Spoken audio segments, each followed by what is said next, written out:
All right, let's talk about one of ancient Israel's most important kings, a guy you've probably never even heard of. His name is Omri, and he's such a fascinating paradox. He's this political giant whose story, honestly, makes you rethink what a legacy even is. And that's really the core question here, isn't it? How can a king be just a tiny footnote in the Bible, but an absolute legend to the world's superpowers at the time? That's the whole puzzle of King Omri. I mean, the difference is just staggering. If you look in the Bible, in 1 Kings, his entire 12-year reign is covered in just 8 verses. That's it. You blink, you'll literally miss him. But then, you look at the historical record, and his name is basically the name for Israel for more than 100 years. That is a huge gap we have to figure out. So in this explainer, we're going to pull back the curtain on this forgotten powerhouse. We'll look at how he grabbed power, what he built, why the Bible is so harsh on him, and why everyone else thought he was such a big deal.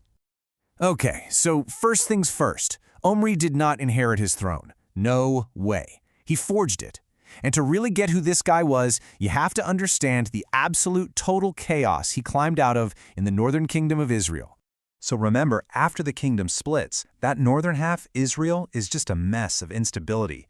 Dynasties are popping up and getting wiped out violently, and by 885 BC, things just explode. There's this super bloody coup, and the whole royal family is gone. And if you want a picture of the chaos, get this. The guy who led the coup, this commander Zimri, he lasted 7 days as king. 1 week. That's how unstable everything was. So, the army gets word of this coup while they're off fighting a war. And they basically say, nope, we're not having it.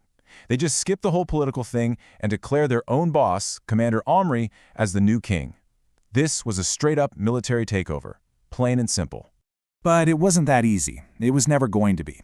While Omri is marching on the capital with his army, a whole other group of people back home throws their support behind another guy, Tibni.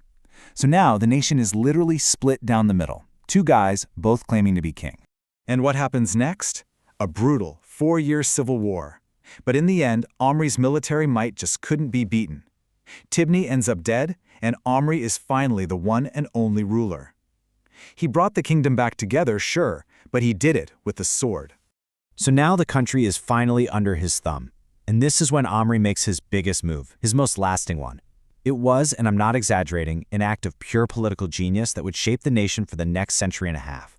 See, he knew his new dynasty needed a brand new home base. A capital city that was his, you know? Not the old one, Tirzah, which was just soaked in all that blood and bad memories.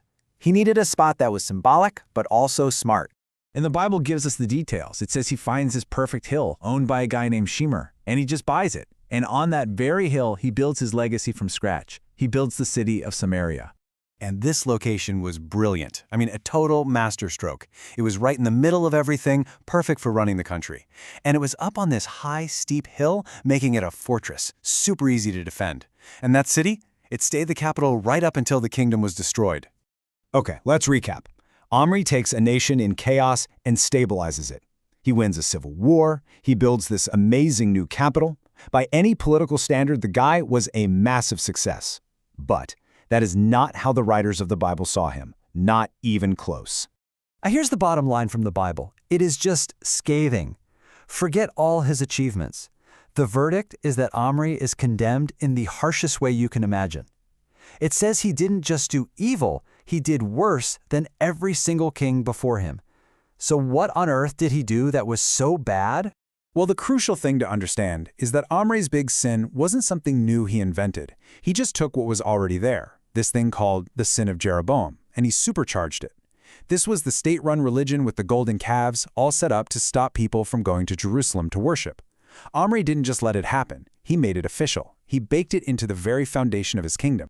And boom, we are right back at our paradox. You've got this political giant on one side and this total spiritual failure on the other. And what's really amazing is that we have evidence from outside the Bible that actually confirms both parts of the story. So while the biblical authors are writing about how unfaithful he was to God, Israel's neighbors, they were looking at something completely different. All they saw was his power, his influence. They saw this strong, stable kingdom rising up with this seriously impressive guy in charge. And we literally have the receipts. There's this famous artifact called the Mesha Stele, right? It's a stone monument from Moab, the kingdom next door. It straight up names Omri, king of Israel, as the guy who was oppressing them. But even crazier, the records from the Assyrian Empire, the world's superpower, start calling the entire country of Israel Bit Omri, which means the house of Omri. Just think about that for a second. Omri's personal name became the official name for the entire country of Israel in the eyes of the Assyrians, and they kept calling it that for decades, long after he and his whole family were gone. That's the kind of legacy he had on the world stage.